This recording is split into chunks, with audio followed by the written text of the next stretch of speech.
கர்த்தருடைய நாமத்துக்கு மையமுண்டாவதாக. இன்றைய வார்த்தை நீதிமொழிகள் 23:18. நிச்சயமாய் முடிவு உண்டு, உன் நம்பிக்கை வீண் போகாது. விசுவாசிக்கிறவங்க ஆமேன்னு சொல்லுங்களேன். முடிவு என்பது உண்டாயிடுச்சு, வீண் போகாது. எதுன்னா உங்கள் நம்பிக்கை.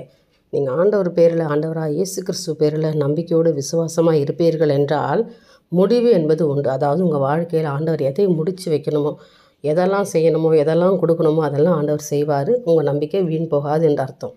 எத்தனை பேர் நம்புறீங்க?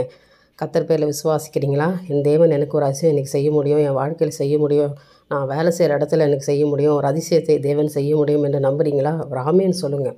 கட்டாயம் கர்த்தர் உங்கள் வாழ்க்கையில் செய்வார். அதற்காக தான் தேவன் காத்து கொண்டிருக்கிறார். நிச்சயமாக முடிவு உண்டு மகளே, முடிவு உண்டு மகனே. உன்னை நான் ஆசீர்வதிப்பேன். இன்றைக்கு நான் உன்னை நிரப்புவேன். என்னுடைய ஆசீர்வாதத்தை மழை போல் உன்மேலே நான் பொழிய செய்வேன். உன் நம்பிக்கை வீணே ஆகாது. கர்த்தர் பேரில் இன்னும் விசுவாசித்து இன்னும் அவர் பேரில் நம்பிக்கையாக அவரை தேடும் பொழுது நிச்சயமாய் முடிவு உண்டு. உங்கள் நம்பிக்கை வீண் போகாது. என் தேவனுக்கே மகிமை உண்டாகட்டும். ஆமேன்.